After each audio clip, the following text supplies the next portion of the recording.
दोस्तों नमस्कार। आप लोग बहुत रिक्वेस्ट कर रहे थे सर डेली क्लास चलाइए, तो मेरी कोशिश है कि मैं डेली क्लास कराऊं और आज इसी संदर्भ में आप लोगों को 100 क्वेश्चन का प्रैक्टिस सेट करा रहा हूं। उम्मीद करता हूं कि ये भी आप लोगों के लिए उपयोगी साबित होगा और आप लोगों को बहुत ही पसंद आएगा। ठीक है दोस्तों, अगर आपने मेरा चैनल अभी तक सब्सक्राइब नहीं किया तो सब्सक्राइब कर लीजिए, अधिक से अधिक शेयर करिए ताकि आपके दोस्तों को भी उसका लाभ मिल सके। भारतीय राष्ट्रीय ग्रंथ सूची या आईएनबी का पिता किसको कहा जाता है? तो दोस्तों यह BS केशवन को कहा जाता है। नेक्स्ट क्वेश्चन है, library science with a slant to documentation 1964 पत्रिका का वर्तमान नाम क्या है? तो दोस्तों इसका वर्तमान नाम है SRELS, journal of information management. Next question करते हैं, ट्रेंड रिपोर्ट्स किस प्रकार का सूचना उत्पाद है? तो दोस्तों ट्रेंड्स रिपोर्ट्स जो है हमारा मूल्यांकन प्रकार का सूचना स्रोत है। रिसोर्स शेयरिंग का पुराना नाम क्या है दोस्तों? तो रिसोर्स शेयरिंग का पुराना नाम है हमारा पुस्तकालय सहयोग या लाइब्रेरी कॉरपोरेशन। इनमें से किन पुस्तकालय व्यवसायी को पद्मश्री नहीं मिला है? तो फ्रेंड्स ये TSG कुमार को पद्मश्री अभी तक नहीं मिला है। साझा कैटलॉग एक उदाहरण है। तो दोस्तों साझा कैटलॉग जो है रिसोर्सिंग का ही एक उदाहरण है। नेक्स्ट क्वेश्चन, एनसाइक्लोपीडिया अमेरिकाना का अंतिम मुद्रित संस्करण कितने खंडों में था? तो यह 30 खंडों में था। तो दोस्तों कल एक क्वेश्चन कराया था, अंक में लिखा था, है ना, एनसाइक्लोपीडिया कितने अंक में था? वह 30 खंड में था। तो अलग अलग हिंदी में उसके वो हो सकते हैं। तो आप लोग एक बार जब क्वेश्चन पेपर में एग्ज़ाम में बैठते हैं तो इंग्लिश वाला पोर्शन भी पढ़ लीजिएगा, जहाँ हिंदी में डाउट है तो वहाँ से क्लियर हो जाता है। नेक्स्ट क्वेश्चन है, inter library resource centre Bharat में कहाँ स्थापित है? तो दोस्तों यह JNU नई दिल्ली में स्थापित है। नेक्स्ट क्वेश्चन है, वह व्यक्ति जिसने पहली बार भारत में पुस्तकालय विकास के लिए काम करना शुरू किया? तो वह डॉक्टर SR रंगनाथन है, जिन्होंने पुस्तकालय विकास के लिए भारत में डॉक्टर रंगनाथन सेकेंड व्यक्ति समझो थे। सबसे पहले जो पुस्तकालय आंदोलन था वो सयाजीराव गायकवाड़ थर्ड ने ही सबसे पहला पुस्तकालय विज्ञान के क्षेत्र में काम किया था। FID की स्थापना किसके द्वारा की गई थी?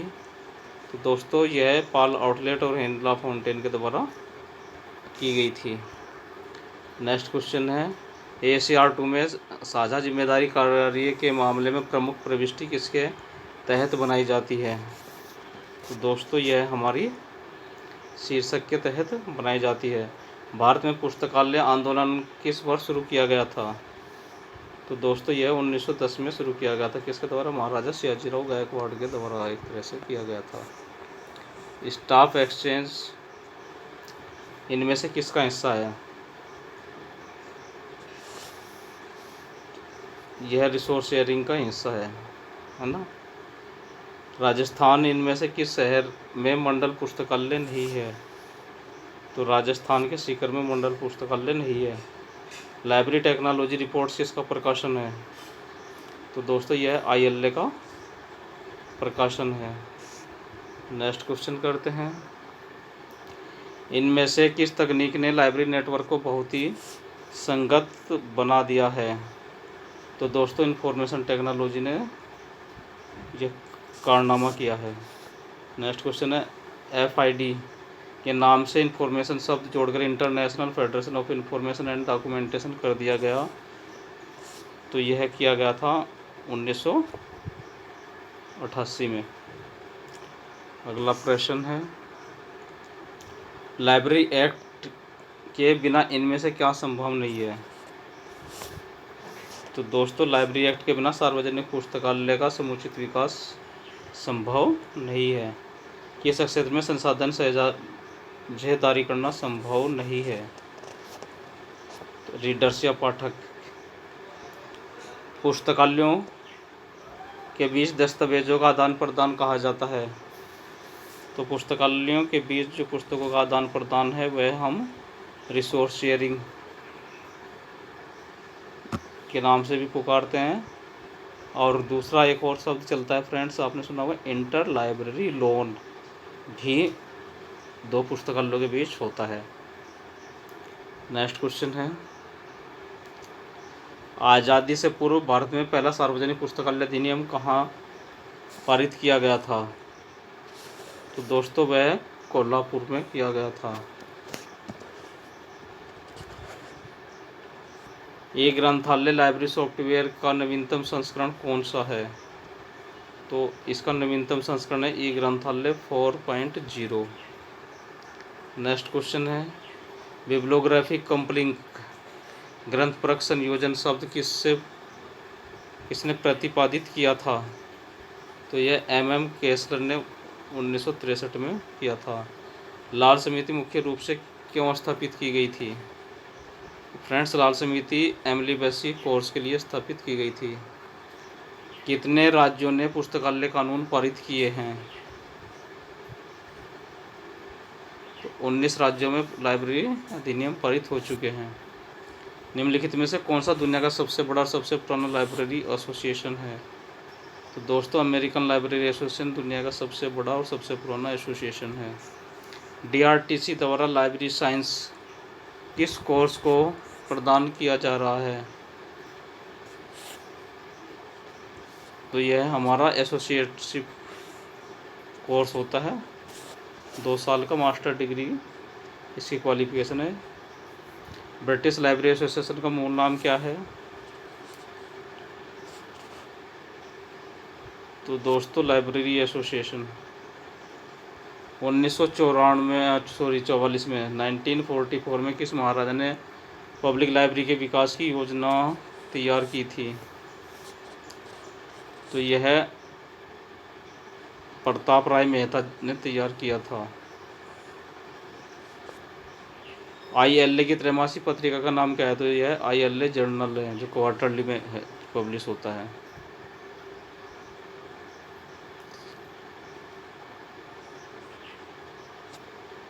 ILA की त्रैमासिक पत्रिका का नाम ILA बुलेटिन है फ्रेंड्स, है ना। नेक्स्ट क्वेश्चन करते हैं,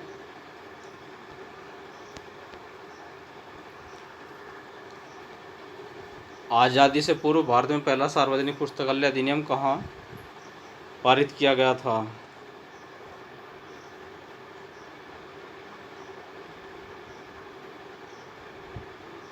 कोल्हापुर में किया गया था।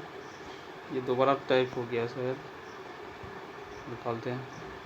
अध्ययन केंद्र कहानी के घंटे प्रदर्शनियाँ और अशिक्षितों को पढ़ाने का कार्य क्या है? तो दोस्तों यह एक एक्सटेंशन सर्विस है। किस तरह की लाइब्रेरी में यूज करते हैं हम ये सब? यह हम अधिकतर सार्वजनिक ग्रंथालय में प्रयोग करते हैं। नेक्स्ट क्वेश्चन है, मॉडल पब्लिक लाइब्रेरी एक्ट 1930 में डॉक्टर SR रंगनाथन ने कहाँ प्रस्तुत किया था? तो दोस्तों यह ऑल एशियन एजुकेशनल कॉन्फ्रेंस में प्रस्तुत किया था। कोटा सार्वजनिक पुस्तकालय में पुस्तकों का व्यवस्थापन किस पद्धति से किया जाता है? तो यह DDC के 19वें एडिशन के हिसाब से किया जाता है। INB में एंट्री का व्यवस्थापन किस प्रकार से किया जाता है? तो दोस्तों INB में एंट्री का जो व्यवस्थापन है वह हमारा DDC के 22वें एडिशन के हिसाब से किया जाता है। मोबाइल पुस्तकालय के लिए रंगनाथन द्वारा कौन सा शब्द उपयोग किया गया था? तो वह लाइब्रेरी ऑन व्हील्स है शब्द, ठीक है फ्रेंड्स, लाइब्रेरी ऑन व्हील्स शब्द का प्रयोग किया गया था। राष्ट्रीय पुस्तकालय कलकत्ता में पुस्तकों का व्यवस्थापन किस पद्धति के आधार पर किया जाता है? तो फ्रेंड्स यह DDC के 22वें एडिशन के आधार पर किया जाता है। मानव संबंधों के आधार पर प्रबंध सिद्धांत को किसने प्रेरित किया है? तो फ्रेंड्स यह ई माओ ने किया है। लाइब्रेरी प्रबंध के 7 वैज्ञानिक प्रबंध सिद्धांतों को किसने वर्गीकृत किया है? यह EH इवेंट्स ने किया है। भारत में मानकों को निर्धारित करने के लिए प्रमुख संस्थान हैं। Bureau of Indian standards. Spirit do Corp से क्या तात्पर्य है? तो फंक्शनल वर्क,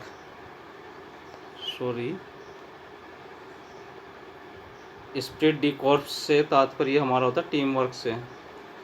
राजस्थान सार्वजनिक पुस्तकालय अधिनियम 2006 के अनुसार पुस्तकालयों के लिए वित्त का प्रावधान कहाँ से किया जाता है? तो दोस्तों राज्य पुस्तकालय विकास निधि के द्वारा प्रबंध किया जाता है। पुस्तकालय उपकर क्या है? तो ये तो आप लोग जानते ही हैं। सार्वजनिक पुस्तकालयों के विकास के लिए कर का प्रावधान जो है पुस्तकालय उपकर या लाइब्रेरी सेस होता है। 43 का सूचीकरण में बाहर से ली गई सामग्री के लिए क्या प्रयोग किया जाता है? तो दोस्तों स्क्वायर ब्रैकेट का प्रयोग करते हैं। राजस्थान में पंचायत पुस्तकालयों का संचालन कैसे किया जाता है? तो राजस्थान में जो है विद्यालय भवन में पुस्तकालय का संचालन किया जाता है। यदि प्रबंधन संगठन की भावना है तो पुस्तकालय में संगठन क्या है? पुस्तकालय में संगठन हेड है। इनमें से कौन सा आवधिक प्रकाशन की विशेषता नहीं है? तो दोस्तों इसके लिए ISSN का प्रयोग। निम्नलिखित में से कौन सा जोड़े किताबों के प्रकार के बारे में सही नहीं है? तो सिंगल एंड रेफरेंस बुक्स। पुस्तकालय भवन टीम की योजना में कौन शामिल होता है? तो उसमें लाइब्रेरी अथॉरिटी, लाइब्रेरियन और आर्किटेक्ट ये तीनों ही शामिल होते हैं। नेक्स्ट क्वेश्चन है दस्तावेजों का अधिग्रहण कार्य शामिल होता है? तो फ्रेंड्स यह सिलेक्शन, प्रोक्यूरमेंट और एक्सेसनी होता है। नेक्स्ट मानक और विनिर्देशन, स्टैंडर्ड एंड स्पेसिफिकेशन किसके द्वारा एकत्रित होने चाहिए? तो यह हमारे इंडस्ट्रियल फील्ड। 3 कार्ड पत्रक मुख्य रूप से पुस्तकालयों में कहाँ प्रयोग किया जाता है? तो यह फ्रेंड्स हमारा सीरियल सेक्शन। तो पीरियोडिकल सेक्शन इसको है ना जानते हैं, ठीक है। सीरियल सेक्शन भी उसको बुलाया गया है तो हम इसको जो है इग्नोर नहीं करेंगे। तो इस सेक्शन में 3 कार्ड सिस्टम का प्रयोग करते हैं किसके लिए? पीरियोडिकल्स या जो भी मैगजीन जर्नल्स आते हैं उनकी जो है एंट्री करने के लिए इसका प्रयोग करते हैं। नेक्स्ट क्वेश्चन है पुस्तकालय में मुख्य रिकॉर्ड क्या है? तो पुस्तकालय का जो मुख्य रिकॉर्ड होता है वो एक्सेशन रजिस्टर होता है। पुस्तकालयों में सेल्फ सूची का मुख्य उपयोग क्या है? तो दोस्तों पुस्तकालय में मुख्य सूची का जो उपयोग है वह स्टॉक वेरिफिकेशन होता है। उपयोगकर्ताओं और दस्तावेजों के साथ पुस्तकालय की मूर्ति क्या होता है? उपयोगकर्ता हो गया, डॉक्यूमेंट यूजर और डॉक्यूमेंट्स के बाद क्या हो गया? लाइब्रेरी स्टाफ होता है।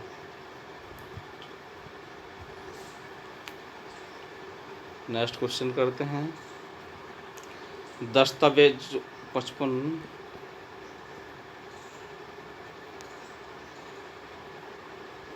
एक प्रक्रिया जिसमें संगठन में काम करने के लिए निश्चित पद पर योग्य व्यक्तियों का नियोजन करना होता है वह क्या कहलाता है हमारा? तो फ्रेंड्स वह रिक्रूटमेंट कहलाता है। कॉस्ट बेनिफिट एनालिसिस क्या है?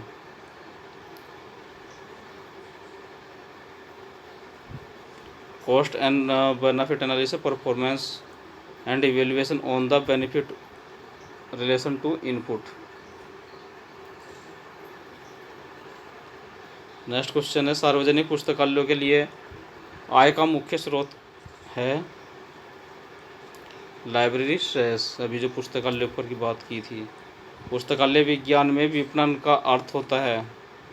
तो लाइब्रेरी साइंस में जो मार्केटिंग का अर्थ होता है वह है selling of the library product and services. CC का तीसरा पार्ट क्या है? कॉलन क्लासिफिकेशन का दोस्तों तीसरा पार्ट होता है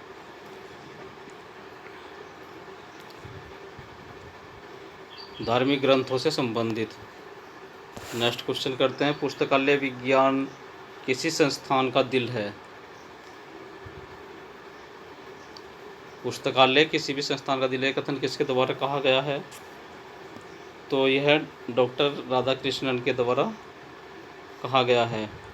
पुस्तकालय शब्द किससे बना है? तो पुस्तकालय शब्द लाइब्रेरी अर्थात लाइबर शब्द से बना है। नेक्स्ट क्वेश्चन है, राष्ट्रीय पुस्तकालय सप्ताह का आयोजन भारत में कब से प्रारंभ हुआ था? यह 1968 से प्रारंभ हुआ था। The library of the प्यूपिल of for the प्यूपिल and by the प्यूपिल, यह कथन किस पुस्तकालय के संदर्भ में सही है? तो यह हमारे पब्लिक लाइब्रेरी के संदर्भ में सही है। पुस्तकालयों का सही वर्गीकरण क्या है? तो दोस्तों पुस्तकालयों का सही वर्गीकरण है पब्लिक लाइब्रेरी, एकेडमिक लाइब्रेरी और स्पेशल लाइब्रेरी। सार्वजनिक पुस्तकालय नियम में किस प्रकार का उपहार है?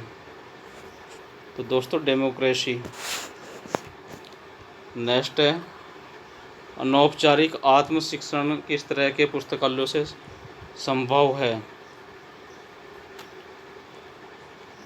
तो दोस्तों ये पब्लिक लाइब्रेरीज में संभव है। इंपीरियल लाइब्रेरी का पहला लाइब्रेरियन कौन था?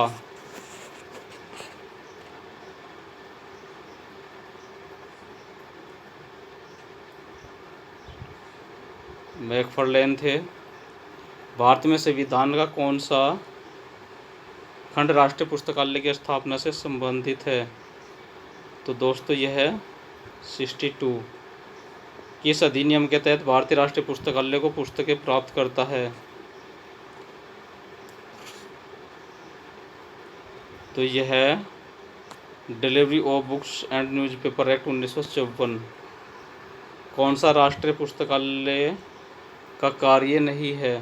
ध्यान देना फ्रेंड्स, नहीं है पूछ रहा है। तो पुस्तकालय अधिनियम का निर्माण करना राष्ट्रीय पुस्तकालय का कार्य नहीं है। बाकी दोनों कार्य राष्ट्र में प्रकाशित पुस्तकें प्राप्त करना, बिब्लियोग्राफी का निर्माण, ये नेशनल लाइब्रेरी का कर्तव्य होता है। निम्नलिखित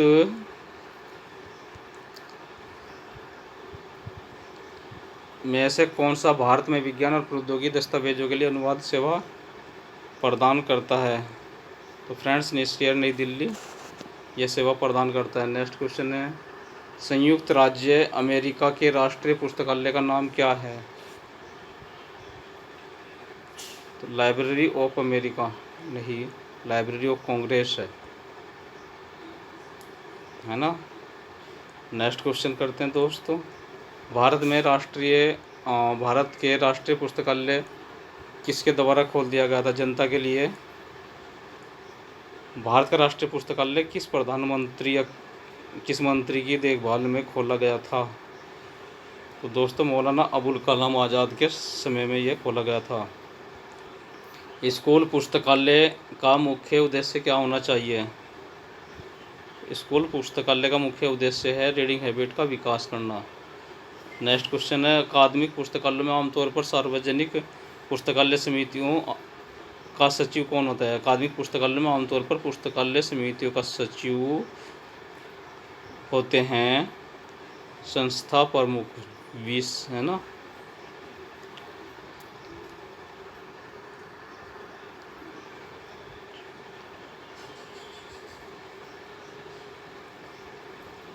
दोस्तों ये पूछा पुस्तकालय समितियों का सचिव, तो पुस्तकालय अध्यक्ष ही सचिव होता है।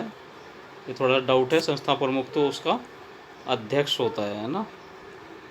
नेक्स्ट क्वेश्चन है, किसी प्रकार के पुस्तकालयों का उद्देश्य उपयोगकर्ताओं की अकादमिक और शोध संबंधी जरूरतों को बढ़ावा देना है। University library. सार्वजनिक पुस्तकालयों का उद्देश्य प्रजातांत्रिक भावना का विकास करना है। उन पुस्तकालयों को क्या कहा जाता है जिनमें सेवाएं पूरी तरह से स्वचालित होती हैं और सभी संसाधन डिजिटल रूप में होते हैं? तो उनको हम डिजिटल लाइब्रेरी कहते हैं। देहरादून में स्थित अंधे और विकलांग पुस्तकालय ये किस प्रकार की पुस्तकालय हैं? तो यह स्पेशल लाइब्रेरी हैं, है ना, जो एक खास ग्रुप के लिए बनाई जाती हैं। नेक्स्ट क्वेश्चन है, पुस्तकालय अगर पढ़ने वाली सामग्री का कोई भौतिक संग्रह स्थान या सहायक स्टाफ के बिना संचालित हो रही है तो उसको हम क्या कहते हैं? तो उसको हम जो है हाइब्रिड लाइब्रेरी नहीं, तो दोस्तों वह हमारी वर्चुअल लाइब्रेरी वो कहलाएगी जो बिना किसी भौतिक संग्रह स्थान और स्टाफ की सहायता से संचालित होती है। वर्चुअल लाइब्रेरी मतलब आभासी ग्रंथालय, केवल आभास होता है ग्रंथालय का, बाकी सब ऑनलाइन है ना, हमें सूचनाएं प्राप्त होती हैं या डिजिटल फोरम में जो होती हैं। जो पुस्तकालयों का उपयोग करते हैं उन्हें क्या कहा जाता है? तो दोस्तों उनको उपयोगकर्ता कहा जाता है। वर्चुअल लाइब्रेरी में पहुंच प्रयोग किया जाता है। तो वर्चुअल लाइब्रेरी में पहुंचने के लिए हम क्या उपयोग करते हैं फ्रेंड्स?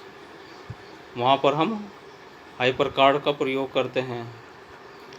निम्नलिखित में से कौन सा पक्षात्मक अनुक्रम का सिद्धांत है? तो ये काउका प्रिंसिपल है। निम्नलिखित में से कौन सा विश्वविद्यालय में सबसे पुराना पुस्तकालय अध्यक्ष में प्रशिक्षण प्रारंभ किया गया था?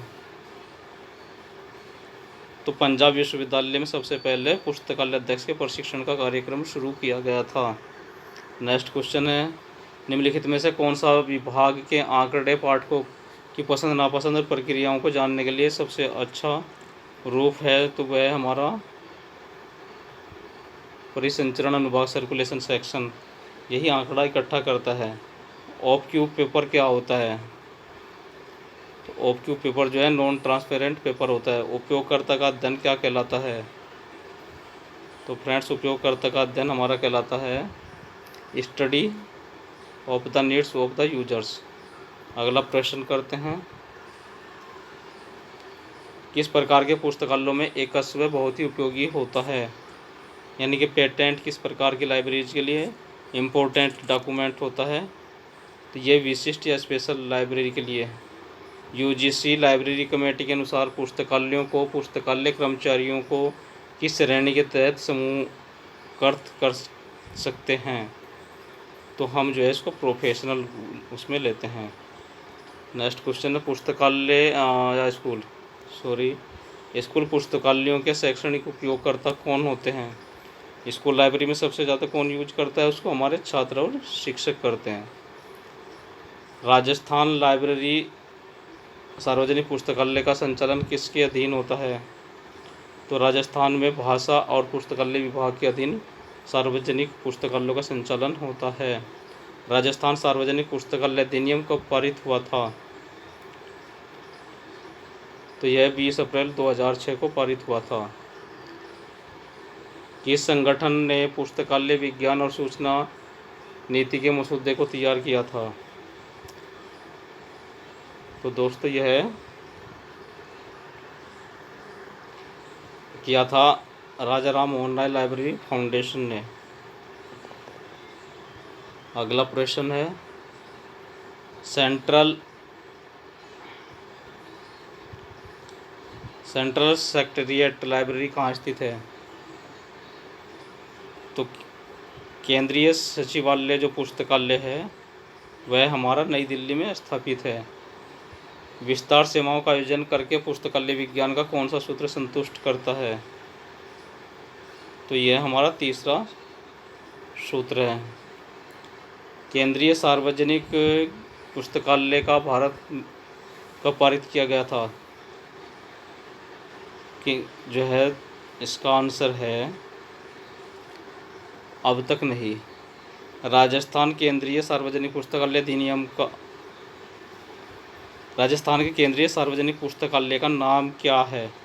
राजस्थान की जो सेंट्रल लाइब्रेरी है उसका नाम है राधा कृष्णन राज्य केंद्रीय पुस्तकालय।